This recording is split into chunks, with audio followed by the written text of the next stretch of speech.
Our most profound stories sometimes come to light in the humblest of circumstances. This time, a suburban Canadian attic in 1989, and the discovery of an old and long-forgotten box.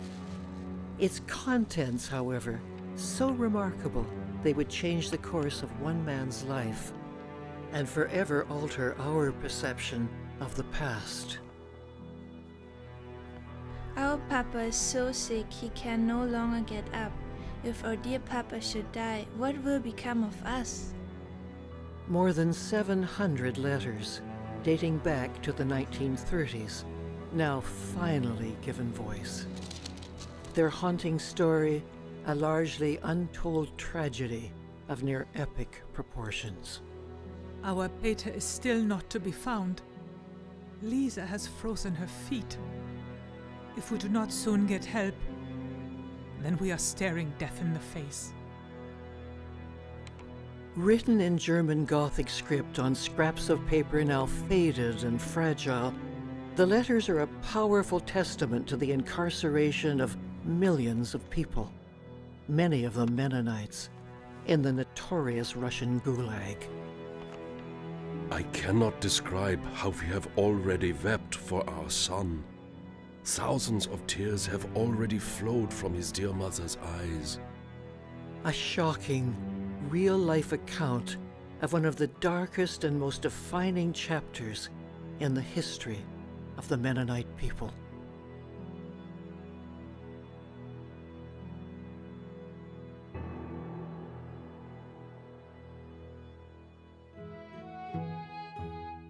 In the late 1780s, Russia's rich and fertile land was a dream come true for the road-weary Mennonites.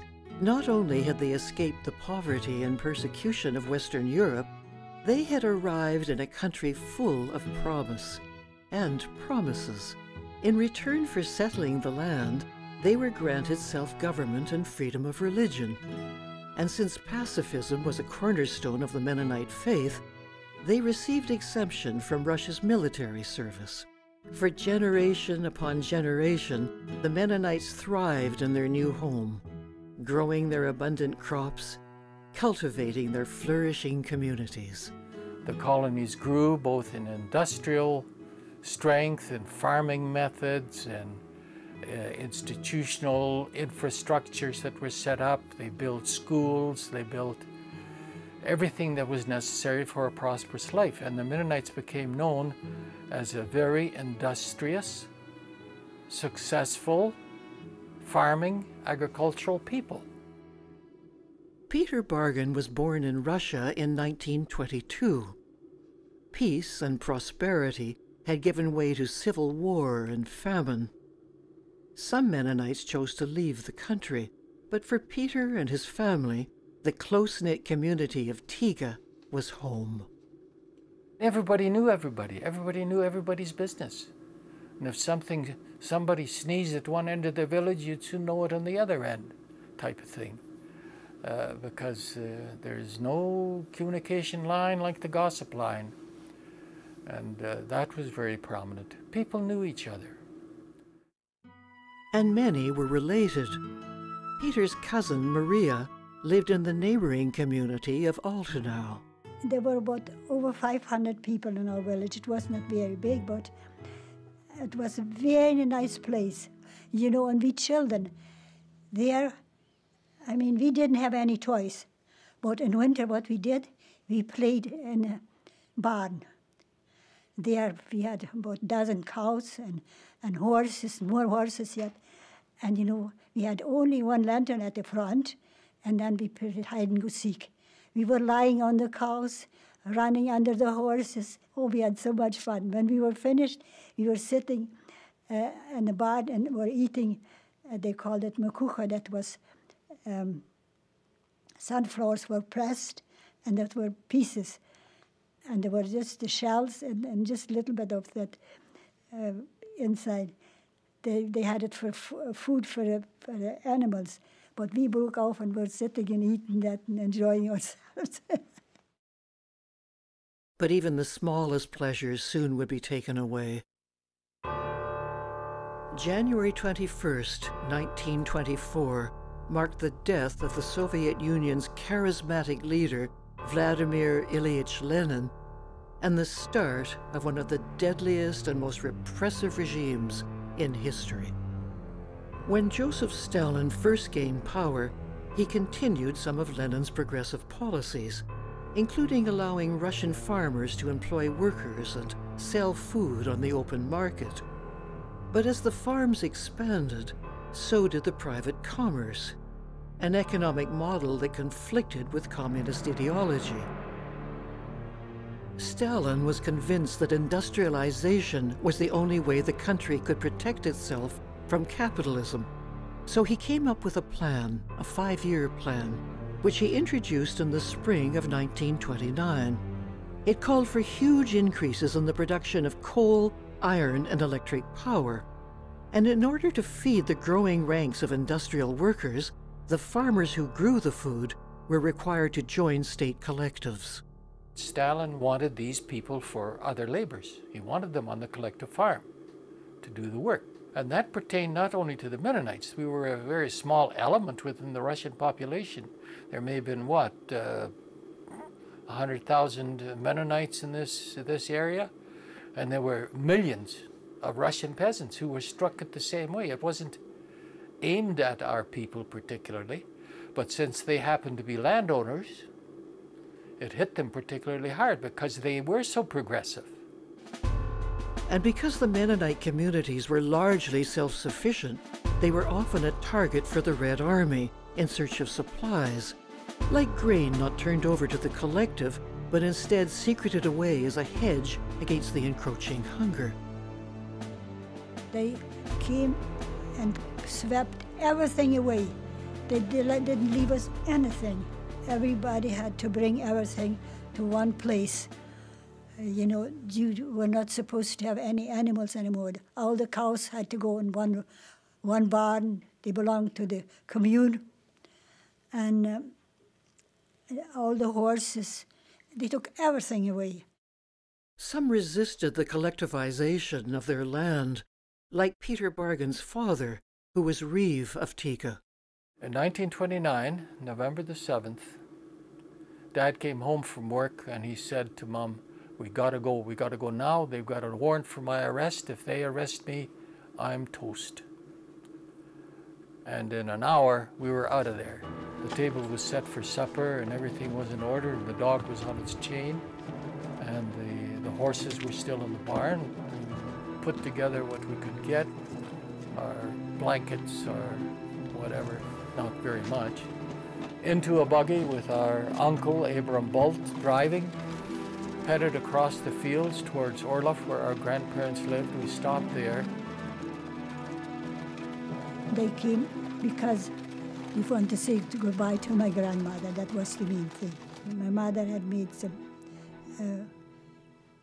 a goose for supper, and we were all eating together. And I remember it so much because my little sister was 1 year old. She was sitting on a high chair beside Mother. And Mother had a plate and she had, what do you call it, magen. She had cut it in pieces. It was so hard meat. She grabbed one piece and put it in her mouth and it got stuck in her. And we thought she was all blue already. My dad took her and pushed it down with a finger and saved her that way. And that's why I always remember that when we had that last supper, because of that. But they were all there and we had a good meal. But it was sad. We knew because one uncle went already and we didn't see them anymore, so we knew it was the same thing. Under the cover of darkness, Peter and his family made their way across the harvested fields. By 3 o'clock in the morning, we were on our way. We were fleeing. That sense came because we were in a hurry. And we weren't coming back. And we missed the first railway station. Dad says if they're going to be looking for me, they'll be looking for me at the first railway station. So they missed that one and went to the next one, which turned out to be true, because they learned later that within hours they were looking for Dad. And they checked the first station and nobody had showed up, so they didn't bother going to the second. So we managed to get away. Just one day after Peter Bargan and his family fled Tiga, his 8-year-old cousin Lena and her family prepared to follow. Und dann haben sie uns zurückgeschickt. And they sent us back. They told us that the borders are closed and the train has already left, so we couldn't leave. Papa said, well, we have to leave. And as children, we were so happy and joyful because we were going to Canada. Gestoppt im Gefängnis. War nicht ganz gesund. But while on that trip, they stopped Papa and put him in jail. He wasn't healthy.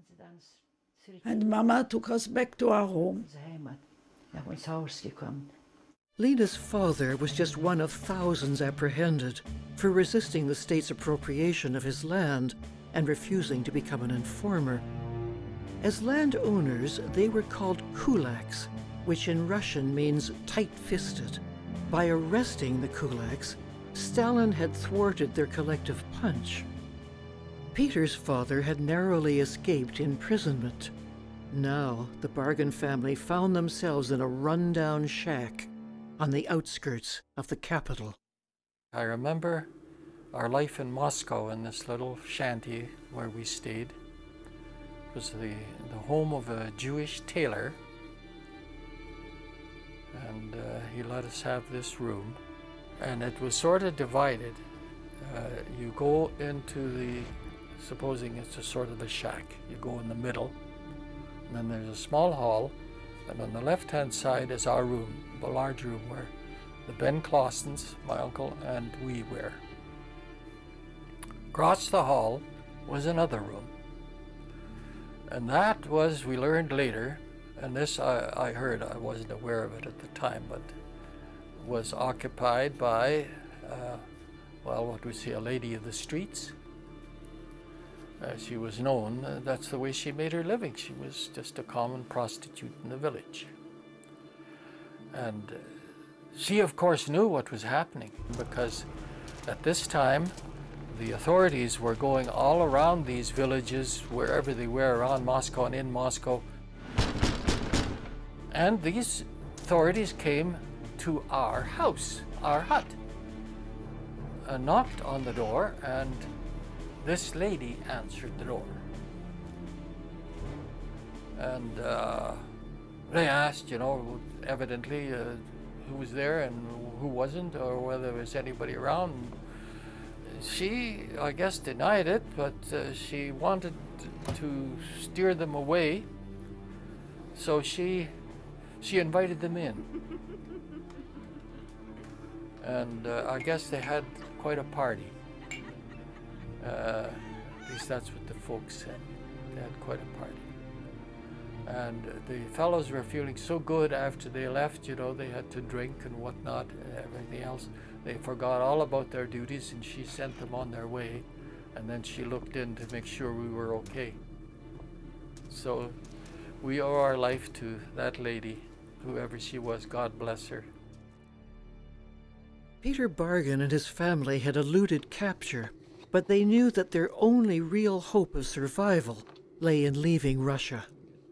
Peter's father had to somehow secure all the necessary papers. Dad had to get an exit visa, permission to leave Russia. He had to get a passport. He had to have also permission from another country, an entrance visa, a country that would accept us when we left Russia. So he worked with a group of university students, he says, trying to get these papers. And it was very difficult because they were working with the German embassy trying to get Germany to accept them, because Germany was the only country that would, because these were mostly German-speaking people. But the authorities, the Russian authorities, had put a cordon around the German embassy and wouldn't allow anybody in. But eventually, they managed to get one guy into the embassy. They sneaked him in. And he got the permission for whatever was involved. And Dad was one with also Uncle Ben and his family. And he got the entrance visa into Germany approved. So he had that document.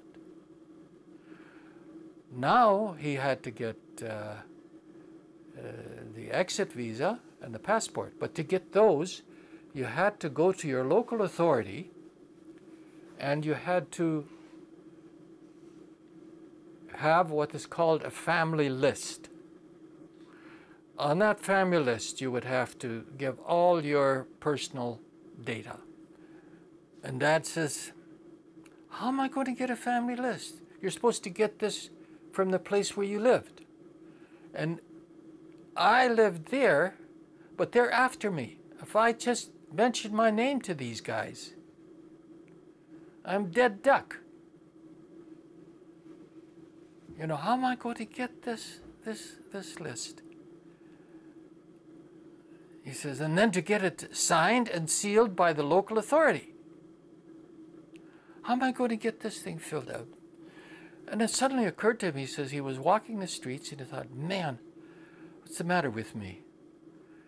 I was the reeve of this district. He says, I've filled out more than enough of these things for friends of mine in the past years. What's the matter with me? I can make my own list. I know how to do it. I have the papers. I know the protocol. I know the procedure. I'll make my own list. I'll make it for myself and I'll make it for Uncle Ben and his family, which he did. Now, local authority. Well, you got the local authority was the authority where you lived. Well, now we lived in this little village. We didn't live over there anymore. So I'll have to take it to this village authority, which he then did. He says, okay, I'll go there and see if I can get the signature of the chairman and the seal of the district, and then I can get my other papers and we're free. So he went to this office and he walked in.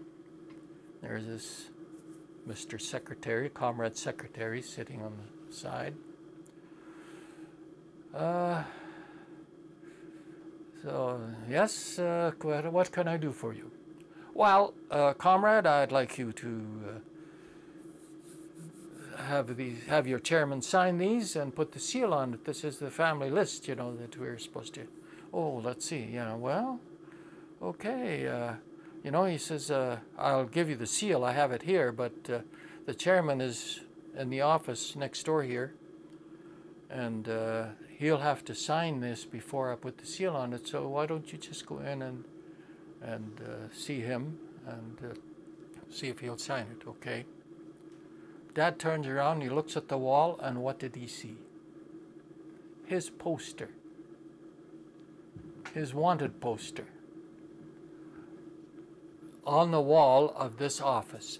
But he went and he knocked on the door and somebody said, come in. He walked in, and here's this young communist, his feet on his desk, you know, and talking to two other guys, an animated conversation over something. And he just looked up and he says, yes, what can I do for you? And Dad says, well, the Comrade Secretary sent me in here. He'd like you to sign these papers. Oh, and he just reached over and he took it and he signed it. In the meantime, he was talking to these guys. He was in the midst of a big conversation of some kind, and he took it and he handed it back, and Dad took it and he says, thank you, Comrade. And he turned around and he walked back. And he gave it to the secretary, who looked at it. Yeah, it's okay. So he took out the seal and he put a seal on it. And Dad took it and said, thank you very much, Comrade, and walked out. And he said, he collapsed about half a block away. You know, he just had to pause and get his self-control back. Armed with the signed and sealed documents, the bargains arrived at the central train station. but their escape was still far from certain. Well, we boarded the train in Moscow in a very crowded station, and it was packed with people because you couldn't reserve anything. If you were there and were able to get on, you could get on the train and go, and if you didn't get on, that train left in after, let's say it was scheduled to stop for 3 minutes, and that's what it stopped, and then after 3 minutes it moved.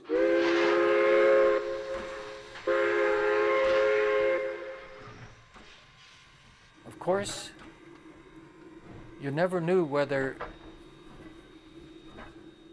the train would go in the right direction or not, because often people would load up and the train was redirected and would end up in Siberia or some gulag. That has happened time and time again, because of those 20,000 people that were around Moscow at that time, 5,000 got out at that time.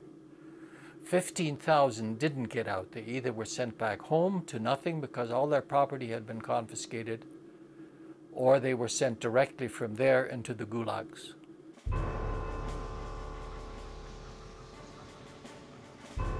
I think it was about a day and a half travel from Moscow to the Latvian border. Now, at the Latvian border, there's a beautiful, in a sense, a very formidable gate of wrought iron, looks like wrought iron, with a red star on it and everything there, and that marked the boundary between the two countries. We stopped just before this gate, and it was called the Red Gate because there's a big red star on it. And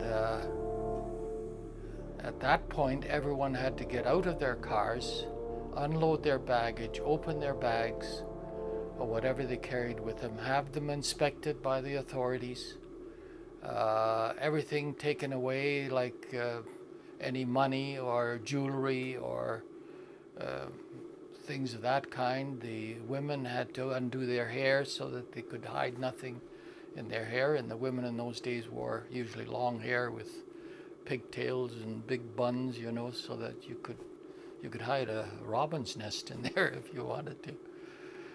So they were thoroughly examined to make sure that they could take nothing. And then when we were all unloaded and examined and so on, we were allowed back on the train, and then the question still remained, is this train going to proceed or is it going to go back? Because there had been occasions in which train loads had been sent back to Moscow because they had evidently found something that they didn't agree with, so the train was sent back and the people sent into exile or whatever happened. Well, it went forward.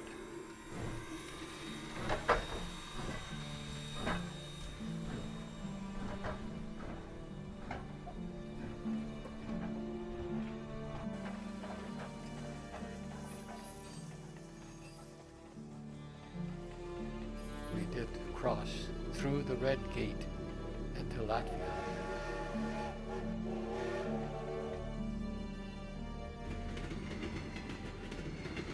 And then when it got to the Latvian side, it stopped,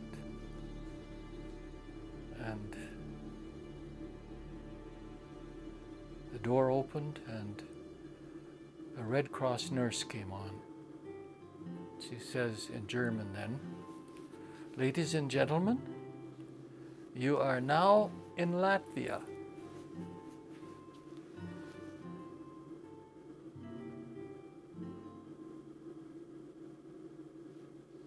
Suddenly a lonely voice starts singing, "Nun danket alle Gott." Now thank we all our God, with heart and hand and voices. Their mighty things has done, and him our heart rejoices. And somebody else picked it up, and suddenly there was a roar, everybody singing, "Nun danket alle Gott." You know, I'll never forget that scene. The people rushed out of that train. They looked around, they ran out, they kissed the ground. At least they knelt, you know, and the joy. We were out. We were in Latvia. The Bargans made their way to Canada on what would be the last train out of Moscow.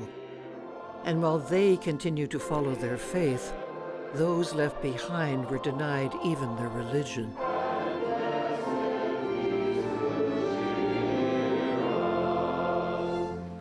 They started with the churches. They didn't want us to have services anymore, no Sunday school. And my mother took the Bible and was hiding it in the attic. And then she went always up to reading it there, because in school they asked us, do you have a Bible?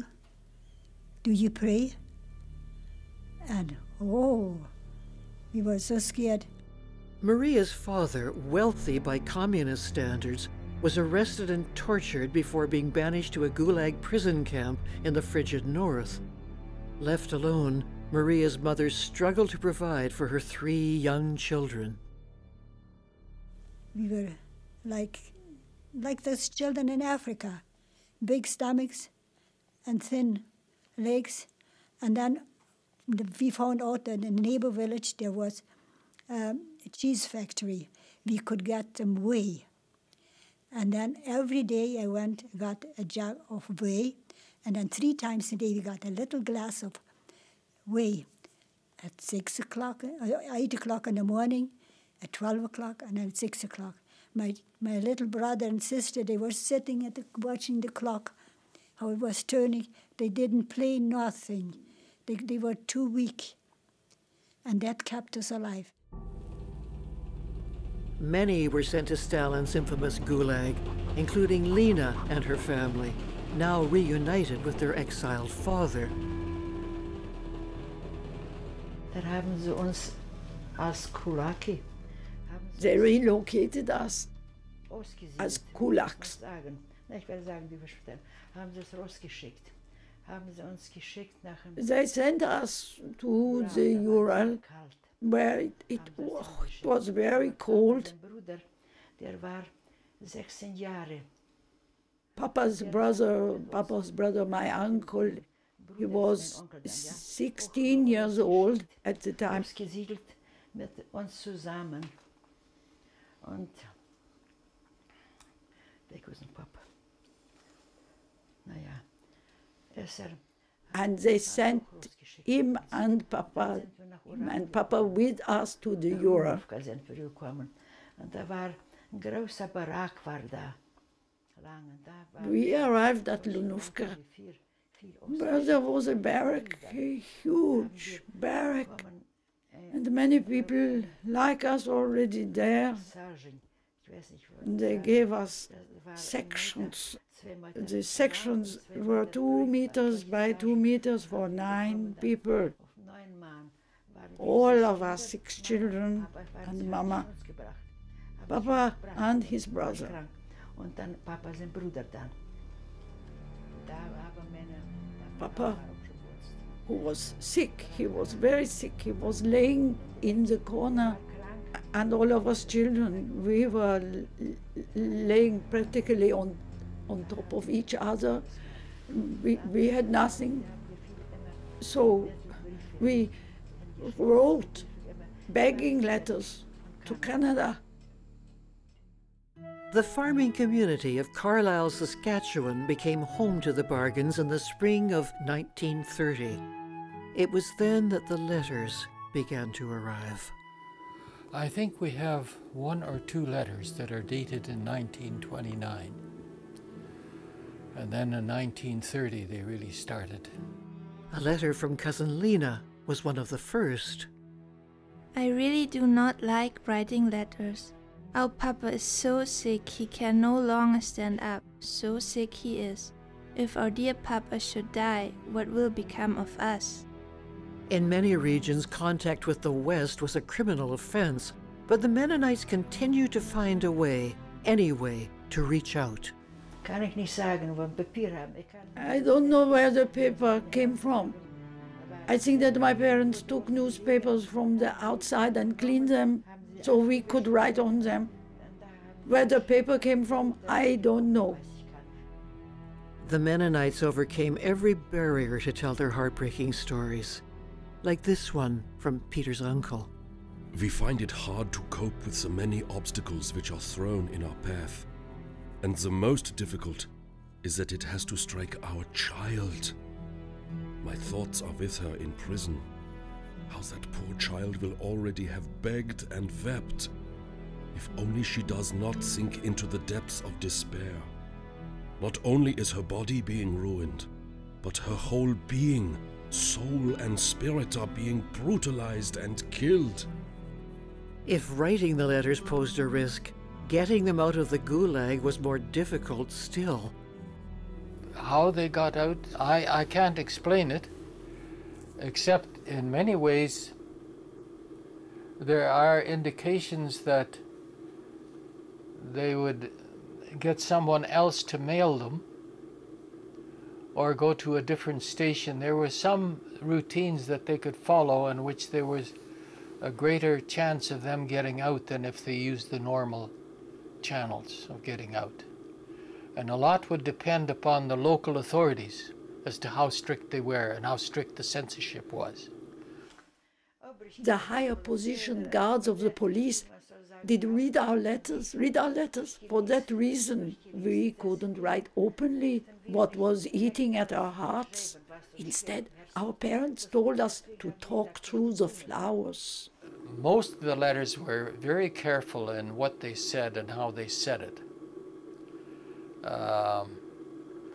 Much of it disguised in a way that the reader would understand because they had common background experience, whereas somebody not acquainted with it would not understand what was being said. You can call that reading between the lines, but it's actually even a little more than that. In German, they call it talking through the flowers. In one letter, and I think it was Grandma Regier that wrote, and we have enough to eat, and we have a lot of SB, and we have enough to wear, and we're very happy and content, and it's just as nice as you know, as it says in 2 Corinthians chapter 4, verses 7 to 9. You look up SB, and it means sour bread. That's what it meant in German. You look up 2 Corinthians 4, which says that we are being persecuted. We die every day, but we are not killed. You know, and it goes on about the misery and they're being stamped on, but we do not lose faith because we know what we believe. So it is exactly opposite to what was being said in words. They know that the reader to whom they're writing will know Scripture and will have Scripture to look up on. But they also know that a communist censor wouldn't dare have a Scripture in his desk to find out what that reference was. If they were caught, they'd be shot. Day after day, those condemned to the gulag labored away under deplorable conditions. There's a letter in there with a sketch of where my cousin, Tina Regier, who were in exile, drew a picture freehand of the place she was working, and it's a smelter. She was 12 years old. She was pushing carts of ore and things like that in a mine and in a forge. You know, this is what they were doing until they worked them to death, or they dropped dead or died of disease or whatever. But you read the letters, and it was just a matter of time before people would die. Like Uncle Jake, he died in short order. This letter, written by Peter's aunt, is dated January 24th, 1932. I have very dangerous and hazardous works as well. I must chop down trees in the forest. It is often very cold and an average of 1 meter of snow, so that you often sink into the snow up to your hips. Not so long ago, a young girl was killed by a falling tree and crushed into the snow so far that only the corner of her dress was visible. and so we are full of fear from one day to the next.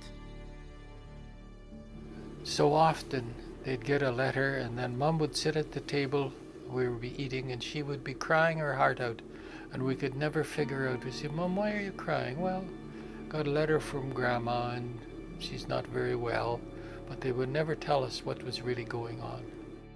What was going on was a living hell for Peter's extended family. Although Maria's father had been released in 1936 in order to service the farm machinery back on the collective, his relative freedom was short-lived. 10 months later, they took him, and when he came and said goodbye to us, he said to me, "You have to help Mom. You are the oldest." And when he stood in front of my brother, he says, "My dear son, we won't see each other anymore." He knew it.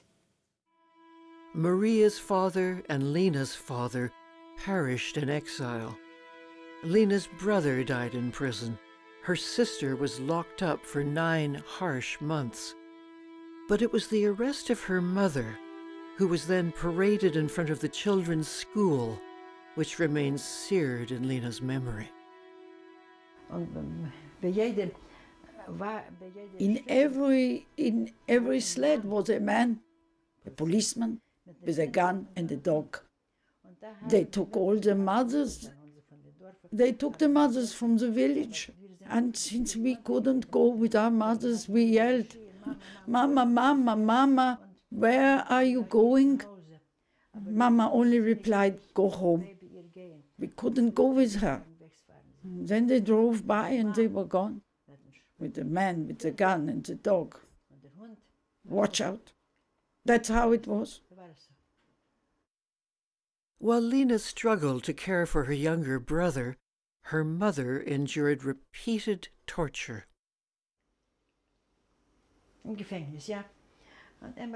At the jail, yeah, at night, a police officer would shout for my mother, who was over 40 years old at the time.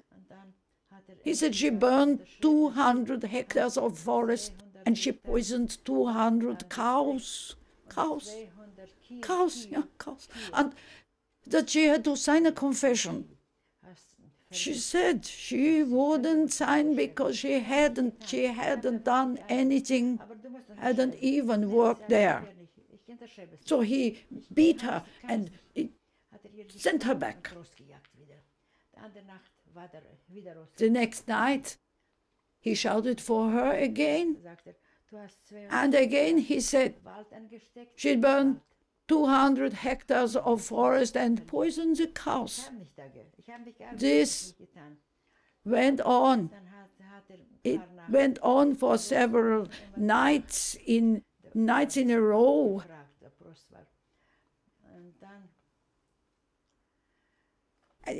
And then, finally, she said she would sign whatever he wanted.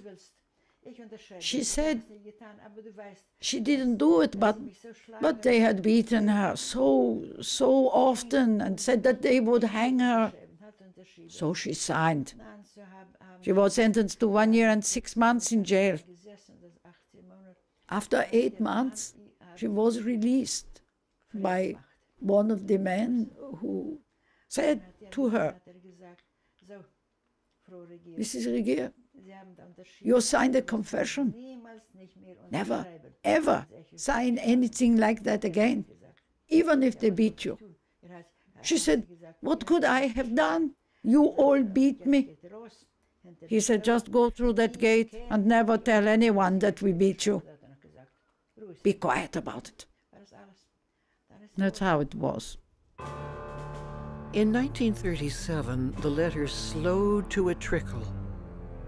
By 1938, they had stopped. Stalin's reign of terror may have silenced them, but the Mennonite people would not be broken. They saw the misery, they saw the starvation, they saw the torture. And you wonder, how in the world can their faith sustain them? What comes through loud and clear in the end when you get everything pushed aside is their faith in God. For 50 years the letters lay untouched, the stories silent. It was as if they were waiting for the one man fated to find them. In 1989, we were living in Kelowna, and we were visiting in Manitoba, and we were visiting my brother. And he said, "You know, Peter, I got a box upstairs. It's in the attic. It's been there since Mom and Dad died. I put it up there because it's a box with all sort of papers and letters in it. I don't know what to do with it, just cluttering up the place, and I'm just cleaning up. Would you have a look at it? If you want it, you can have it. If not, I'll throw it out." So I said, "Well, I'll take a look at it." So he got this box full of all this stuff. And I just looked at the top letter, and it was written in German Gothic script, dated 1930.